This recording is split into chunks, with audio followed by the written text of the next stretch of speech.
Hey there, everybody, and welcome to this video on finding inspiration and overcoming writer's block. I'm your host, Dr. Elise Snipes.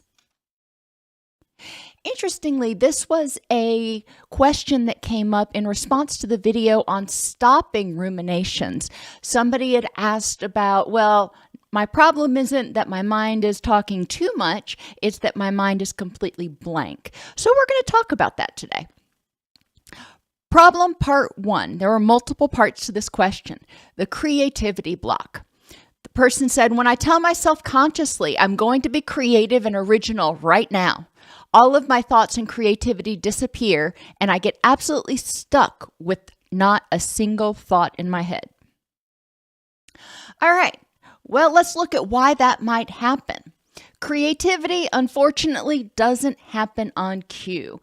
And I've talked to people who are creatives, like my daughter, and people like myself who are not creatives. We're much more analytical. And nothing's wrong with being a creative or not being creative, but there are times when in our different situations, we need to exert some level of originality or creativity. But again, it just doesn't happen on cue. When you start demanding creativity out of yourself, it creates stress. You're saying, I'm going to do it and I'm going to do it now. And when it doesn't instantly pop into your mind, it's like, oh crap, here I go again. I'm going to sit here and I'm going to have a blank mind.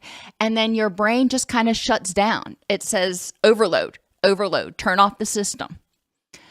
You may start thinking, with everything out there, how can I possibly think of something original? Well, you may not, but anything you do is going to have your own flair. I know when I was trying to figure out what I was going to write my dissertation on, I kept going into different catalogs of things people had written dissertations on and written articles on, and I couldn't figure out how to come up with something original. And part of the dissertation was that it had to be an original contribution to the field. So that was a real stumper for a while. And ultimately, I realized that most people were taking something that other people had been talking about or studying and put their own twist on it. And that, for me, helped take a lot of stress off of me. For artists, for example, people have painted nature scenes for tens of years, maybe even hundreds of years. And so you're probably not going to paint the exact most original nature scene. You may be painting the same area or the same scene that somebody's painted before, but it's not going to be exactly the same because it's going to have your flair on it. When you don't quickly have a creative thought or it isn't completely original, it increases your frustration, further putting you into fight, flight, or in this case, freeze. So you're not feeling angry, you're not feeling anxious, you just freeze. Your mind goes blank. It's like, oh my gosh, what do I do? Once that happens a few times, you start expecting it and creating a self-fulfilling prophecy. You start, as soon as you tell yourself, I am going to be creative right now, your brain says, we've been down this road. No, you're not. So how do you find that creativity? Preparation. And some of these will work for you, some of them won't, and that's okay. I'm just giving you a whole bunch of different ideas. Some that work for me, some that I found online, some that I found talking with creative people. What I call morning dreaming. And morning dreaming is when you get up in the morning and either before your first cup of coffee or when you're drinking your first cup of coffee or tea or whatever you do in the morning, you think, what is it that I'm going to do today? Or how is it that I want this project to manifest itself? Before you start thinking about all the things you have to do and getting into that autopilot mode where you've got a lot of different pressures and you start criticizing yourself, just blanket dreaming. If I had all the money in the world, if I had all the time in the world, talent in the world, whatever it was, what would I want this project to look like?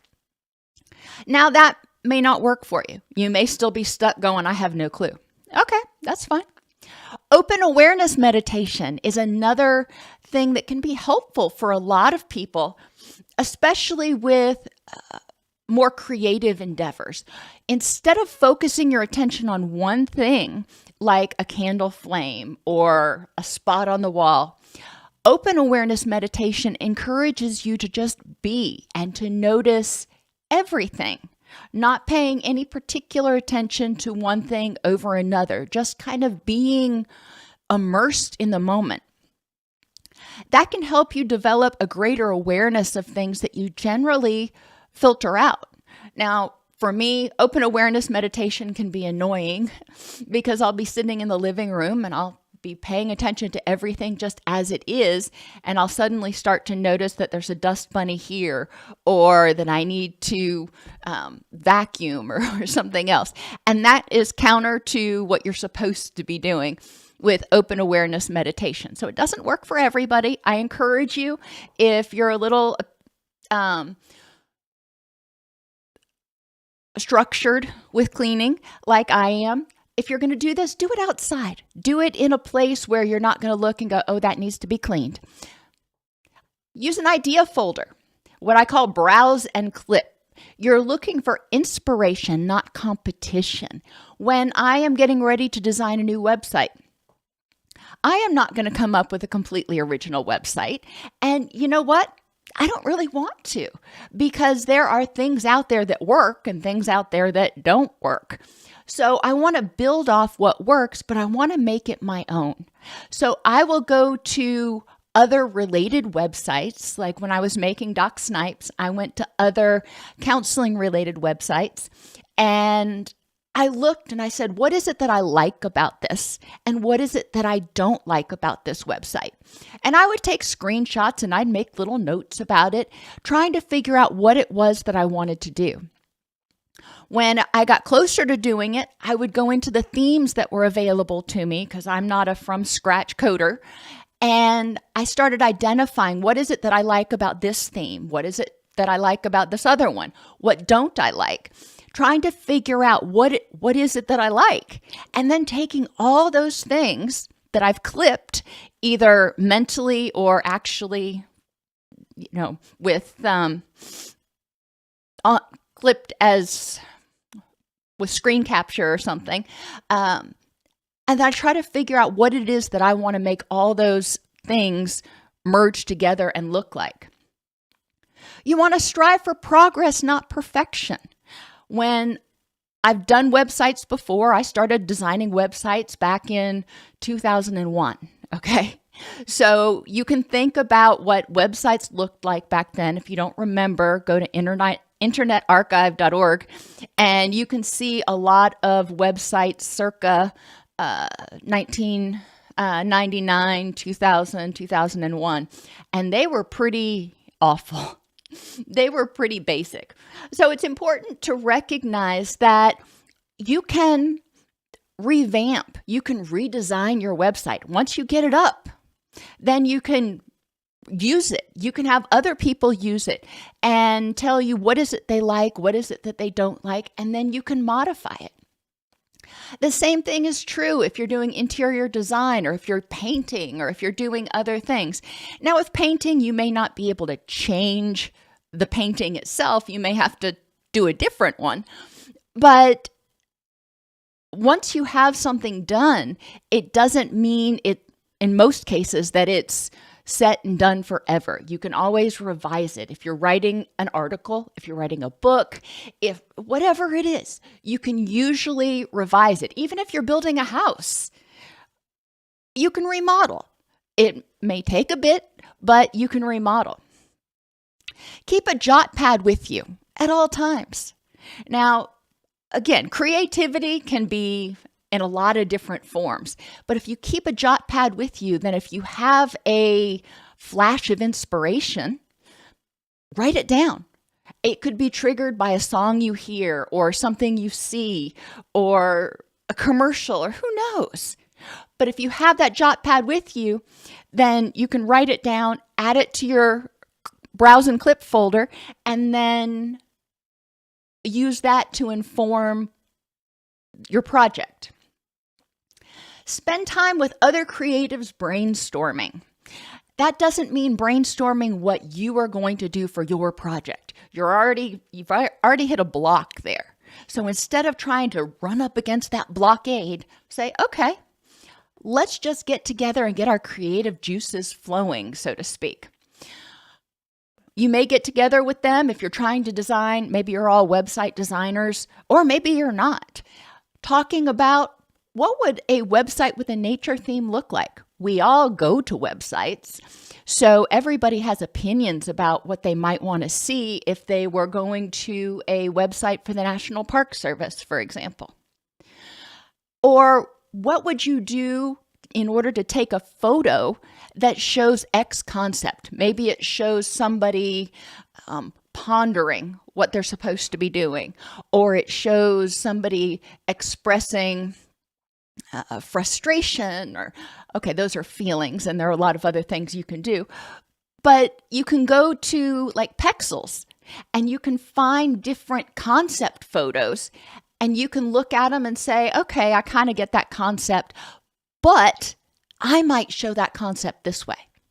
And yes, that may not be exactly on point for what you're doing, but it's getting that creativity unblocked. It's getting that creativity opened up. So you realize that, hey, I do have some creative ideas. And your amygdala says, hey, you might actually have this. Or if you're a music person, thinking of a melody that evokes a certain sound, and you can strum it on a guitar, you can hum it, you can play it on a piano or a keyboard, or there are a lot of different ways you can make sounds. And my guess is there are also synthesizer type things online where you can use other instruments. You can imitate other instruments like oboes or French horns or something else. When I think of music and sounds, my mind always goes to Peter and the Wolf. And I remember listening to and seeing that as a child.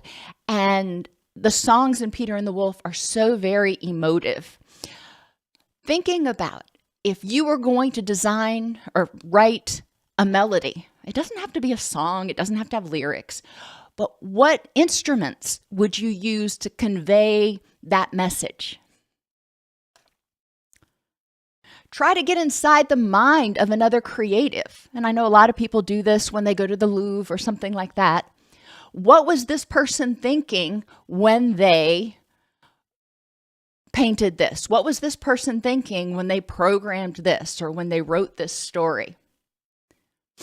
Switch perspectives. This is one of my favorites. For example, if you're designing a house, maybe you're an architect, think of it like a child. If a child were going to design a house, what would it look like? And how would you set it all up? If you were an old person designing a house, how would you design it? And when I'm thinking old person, we're getting ready to try to design our retirement home. And I'm thinking, I want something that's one story. I want, and I have a lot of I wants in there. Things that I've learned over time. A child isn't going to care about a kitchen. I care about a kitchen. So there are a lot of different things that an older adult would consider in designing a house. A child is going to do the facade much differently than an older person. And part of it depends on your taste, not just your age. And you can even do this, like if you're drawing it out like a child, use a crayon. What would it look like? Or a king. I know my son went through this period where he wanted to live in a castle. And he was very concerned about, he would set up a moat and he would have the turrets and everything else. And he would go into great detail about what he was going to build his house to look like when he got to be a grown-up. But it was interesting to just kind of go down that avenue with him.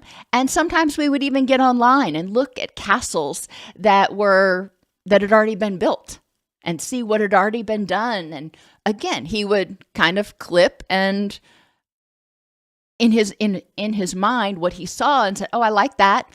I don't like that. And he put a lot of things together. And then came Minecraft. And from then on, he was designing his castle. Change the medium. Use construction paper. Even if you're writing a story or writing an article, maybe that's not super practical. If you are thinking of painting something, you may try cutting some things out in construction paper and setting them down and using that medium instead of using paint, because you may look at paint and go, oh, as soon as I get my paint out, my brain shuts down. Okay, well, get started by using something other than paint. Do an initial sketch with charcoal. Maybe, again, the paint is going to shut you down, so try sketching it out with charcoal. Do it in a theme. For example, if you're doing a website, maybe you decide you're going to do an entire website that has no corners. Everything is going to be curves and bubbles and circles. Okay, it was a challenge, that's for sure. Thinking about how you're going to use that space or how you're going to do it with just that shape and communicate your meaning. It may be a activity that you're not going to use. In the end, you're probably not going to do an entire website in circles. But by doing it that way, by forcing yourself out of the zone where you have to do something that's perfect and original and there's so much pressure, this is more whimsical. And you're not going to use it, so the pressure's off. Start doing that, and then you can get some creativity and at least get moving. And as soon as you get moving, as soon as you get past that blockade, creativity typically comes a little easier. Address your thoughts. If you say, I have to come up with something creative now, all right, maybe you work in an ad agency and you have to come up with something creative now. There are some people who are kind of expected to do it on cue, but again, it ain't that easy. So think about what does creative and original mean? As I mentioned earlier with my dissertation, it's unlikely that I would ever come up with an idea that was completely unique, that somebody had never thought of before, hadn't researched, hadn't even hinted about in psychology. I mean, psychology's been around for literally hundreds of years. However, I can put my own twist on it. And I have done a lot of original research building off of what people have already done and synthesizing it in new and unique ways. Change your environment to one that's not associated with frustration. If every time you walk into the office and sit down at that desk, you feel your stress meter going up, it's like, oh crap, but this again. Well, change your environment. There are some times, and a lot of writers do this, or at least that's the excuse I use when I do it. When just sitting at your desk, you have that block, but going somewhere to a retreat, maybe it's an Airbnb, maybe it's you go visit your parents, and so it's just a complete change of scenery. Whatever it is that you do, change your environment so it's not associated with frustration. Explore what was different before your creativity got blocked. You were creative back here, and now you can't seem to get anything going. What's different? Maybe you're stressed out in other areas of your life. Maybe you've altered your perspective and you're putting a lot of pressure. It's like, if I don't get this thing perfect, then I'm a failure. And I used to have a lot of stress about that when I was grant writing. And I know that doesn't sound super creative, but it is. It requires you to think about how you're going to implement a project, how you're going to make this goal happen and come to fruition. And there was often a lot of stress associated with coming up with the ideas for what we were going to submit to the government. And if we got the grant, that was great. And if we didn't get the grant, people would potentially lose their jobs. So there was a little bit of stress there. Unplug and restore. As I mentioned, sometimes you may just be burned out. There's just too much input, too much going on. I find when I go on those retreats, I actually unplug. And well, not literally because I need my computer, but I don't hook up to the internet. I don't connect to the internet on my phone, on my computer. That way I'm not tempted to check my email or browse Twitter or do something else that might trigger my stress response or send me down a rabbit hole. And that can also be helpful because then I'm not being bombarded with all this excess information. Because let's be honest, we get a lot of input every day that we really don't need. Think about your typical day and how much input you actually need in order to survive. I was watching a movie this weekend. I think it was like 2149 or something, but it was after an apocalypse. And this family was living out in the woods, very Little House on the Prairie style.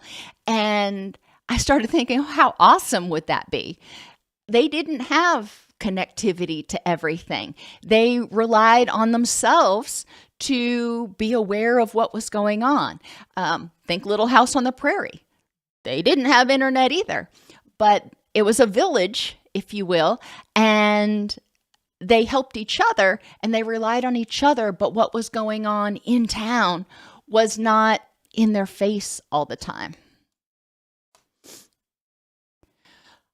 So I've talked about a lot of different ways to kind of start getting that creativity unblocked or get those creativity juices flowing. Another big obstacle is perfectionism. The person said, whenever I try to push myself just a little bit, I get overwhelmed by the thought that it's never good enough. I might as well give up now. And then my mind shuts down. Or I can do things that I've done before, but anything original instantly shuts down my brain. So again, we're back to that stress response. Fight, flee, or freeze. And this person's brain is freezing because they're saying, you're going to fail. It's going to be miserable. And so the brain is registering a threat. You can find more information on handling perfectionism, dealing with anxiety, etc., including worksheets and resources at docsnipes.com. So how do you handle perfection? Recognize that expectations of failure create stress, and stress blocks creativity. If your work was criticized as a child, you may have formed some unhelpful beliefs. Help your inner child feel safe and loved.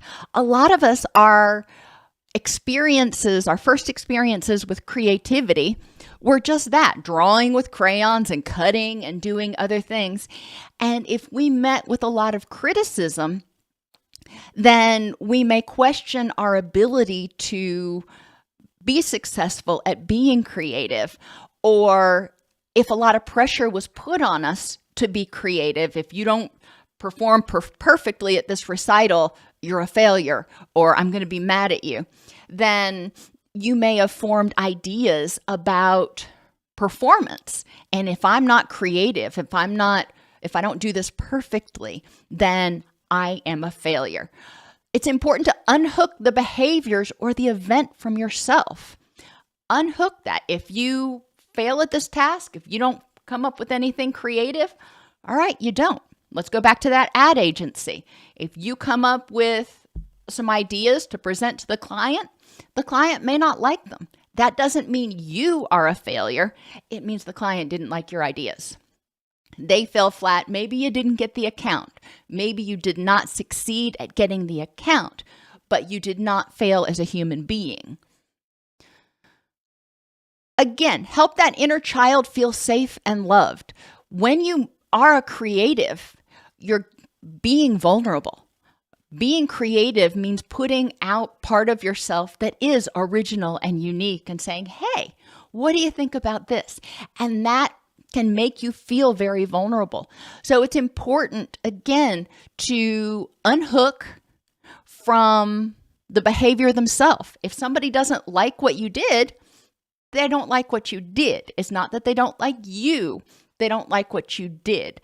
And potentially, you can get some good advice from those people who didn't like it about what they might like instead. And then take what's useful and leave the rest. You may completely disagree with them. Let go of all or nothing thinking. I either get every account that I apply for, or I'm a failure as an ad executive. No, you're not going to get every account that you apply for, or whatever the word that ad executives would use. Find an aspect of creativity in everything that you do. Find aspects of creativity in how you decorated your house, in how you dress. Find your creativity. Notice that you are creative in a lot of things. Get advice from other creatives on breaking through these blocks, letting go of perfectionism, and being authentic. Sometimes it's not about getting advice on how to do something, how to be creative, but how to get through the blocks.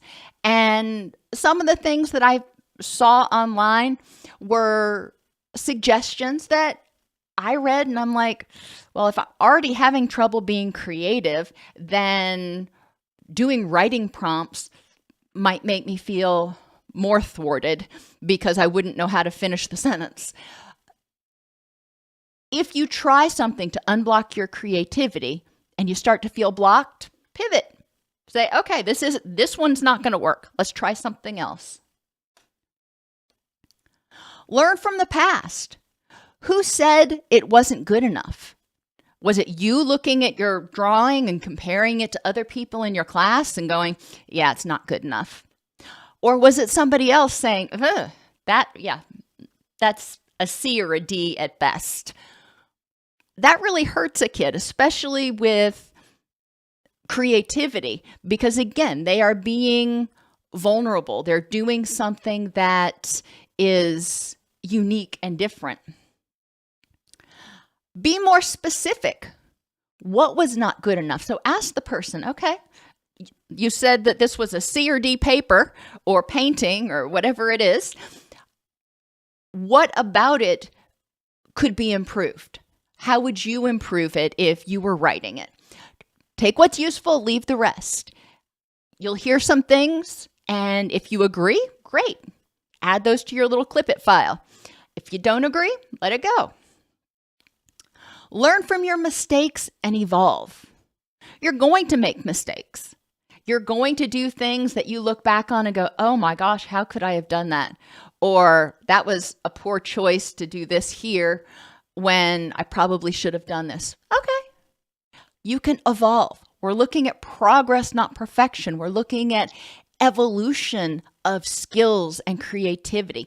Nobody expects you to be Picasso the first time you pick up a paintbrush.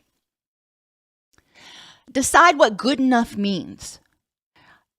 Most creatives have difficulty looking at anything they do and saying, that's perfect. That's done. That is it. Sometimes it happens. But my aunt was, I think she's retired now, a professor of art, and she did material arts through her lifetime, and she had a lot of art shows and stuff. She was evidently very good. However, there were a lot of times where she had something that was finished, and she looked at it and said, I don't know, that's just not quite it. And other people looked at it and they were like, oh, wow. I have that same experience sometimes. I'll do a video and I'll go, oh, that one probably is not going to do well. And typically when I say that, those are the ones that do the best. So recognize that sometimes you're being too hard on yourself, or sometimes you're striving for your idea of perfection that may not be the same as other people's. So at a certain point, you've got to decide what is good enough to put out there with the understanding that I may evolve it. I may do another iteration of it at another point. But what is good enough? Remember that a vase begins from a lump of clay. Just get started and do 15. Just like if you were sitting down at a wheel and you're going to spin a clay vase, get started molding that vase. Do it for 15 minutes. By the time 15 minutes is over, you're not really getting too much into the shape of it yet, but you've gotten started. Most people find that the hardest part is getting started. And once they get started, they quit thinking about it and they just start doing it.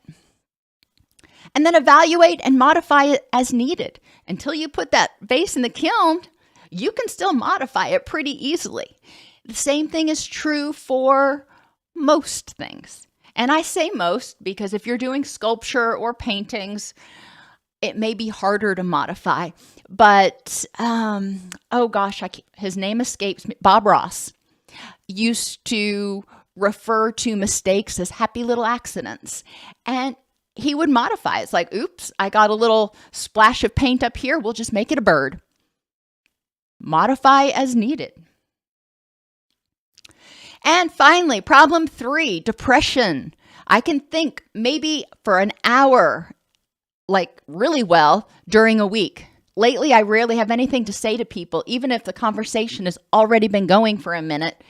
I just freeze and my mind shuts down. Well, you've identified it. You freeze. Depression is a feeling of helplessness and hopelessness. So when you're going into these situations, trying to be creative, and you're not getting anything, and you go into freeze, you feel helpless to become creative. That starts triggering depression. That starts generalizing. And you're in that stress response pretty much all the time.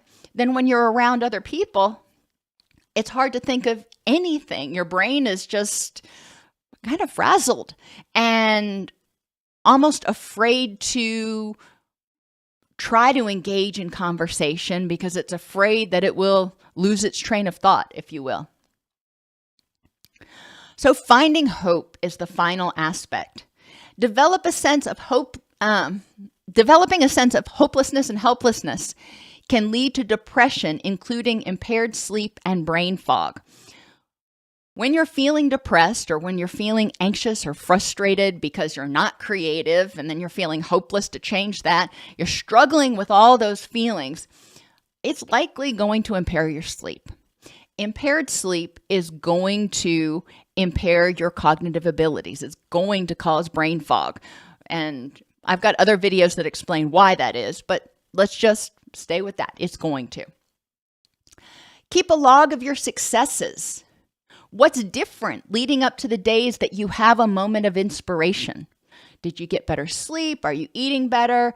Is there less stress? Are you on the internet less? What's going on? Or what are you doing more? Maybe you went out for a walk in the morning, and for my grandfather, he swore by that.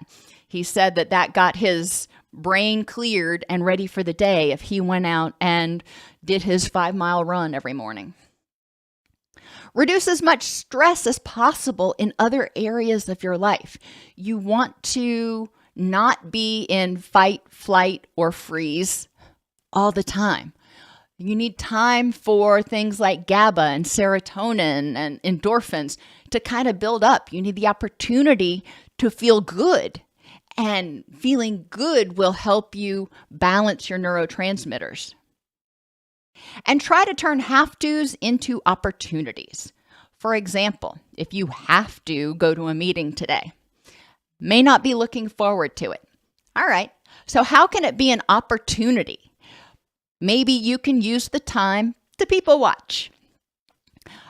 Looking at people as they come in, maybe trying to pick up on how they're feeling, or maybe trying to analyze their what they were thinking when they got dressed that morning, or whatever it is. Use it as an opportunity to try to be creative in your own way. Use it as an opportunity to hear other people's successes, their creativity, or even their struggles as they talk. So you feel maybe a little bit more connected and recognize that a lot of people are struggling with creativity. Creativity block can be at best maddening and at worst terrifying. And I get it. If you are in one of those jobs that relies on you being creative most of the time, whether you're an artist or an ad executive or a novelist, that can be absolutely terrifying if you get writer's block and you're like, my livelihood. I get that. Either way, you're triggering your stress response, which will further shut down your creativity. When you start fighting with that block, instead of backing up and figuring out a way around it, when you start getting terrified because it's in your way, it will get bigger and it will get stronger. Feeling safe and not judged is essential to tapping into something as personal as creativity.